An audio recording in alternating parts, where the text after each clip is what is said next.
G'day and welcome back to another Dbz Dokkan video. In this video we're going to be taking a look at the first stage of the Shadow Dragon event against Haze Shenron. Now this is, I guess, similar to Red Zone in that we'll be receiving the first couple stages and it will get progressively harder and harder to the point where we face a really top tier endgame boss. Now, in terms of, like, just, this specific Shadow Dragon Saga stage, or Shadow Dragon stage, or whatever it is, we are basically going to take it on with a fully free-to-play team. So we are using a full free-to-play AGL team. You don't have to use a full free-to-play AGL team.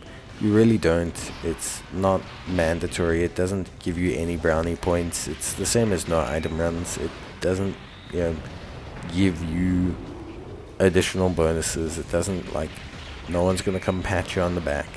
But, it just means that this stage is relatively accessible to a lot of players. Now, this stage is a singular typing stage. And beyond that, there's nothing really much else to it. Haze Shenron doesn't do anything specific or super duper notable, and he's just immune to things like stunning, sealing, attack lowering, etc. It's not like he's a overtly overpowered unit, or he is a incredibly strong unit. It's just a kind of a stock standard fight, especially if you bring a full AGL lineup. It's pretty good. Now, obviously, we are, when we're looking at our events or our team, we are obviously, running a full AGL team, which is a decent team. Of course, it's always going to be a fairly strong team, a fairly well considered team.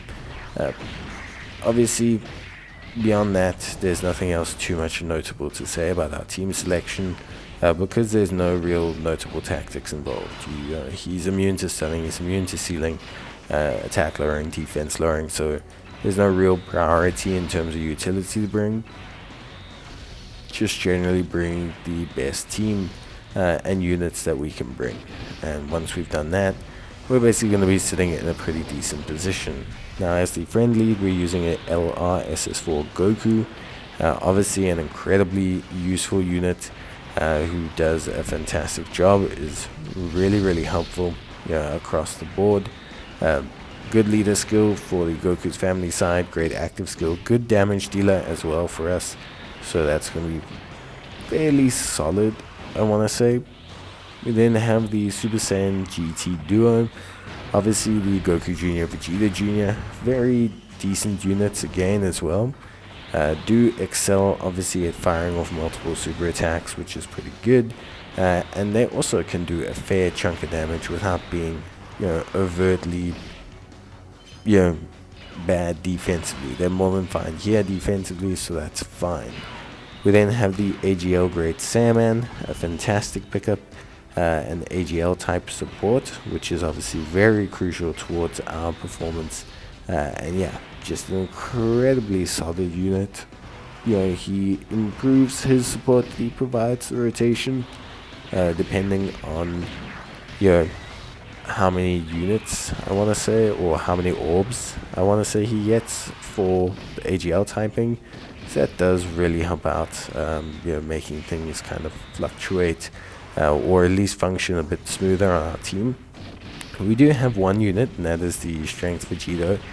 Now, Vegito is under only one side of the leader skill, because he's not part of Goku's family.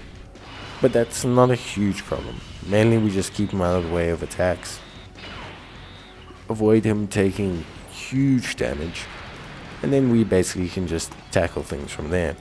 It's, at the end of the day, a strategy that works fairly well and allows us to have access to a much greater roster of full free-to-play teams than if we did not have this roster. So that is probably the most important part functionally when we come down to how well this team does is that choice of leader.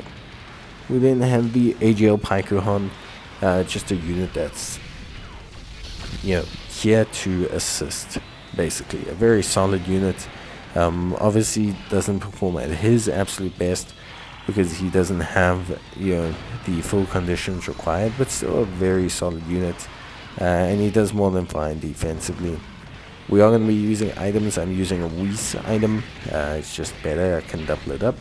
And then we also have the Goku and Bulma unit from the Goku's Family event. A really solid unit, obviously, that's going to provide support to a decent chunk of our rotations as well, with Super Saiyan Gohan and AGL SS4 Goku. And of course, we can also use their active skill should we need to. They obviously have that ability to skip a stage, or skip a turn, which is, I would say, pretty valuable. Being able to skip a turn is pretty high on the list of good value abilities to have.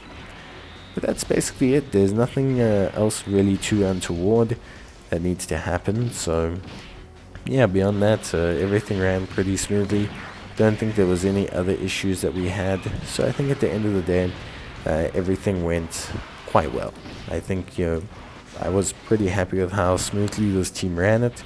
Obviously, being free to play is quite nice, but as I said before, it's not not mandatory in any way, shape, or form.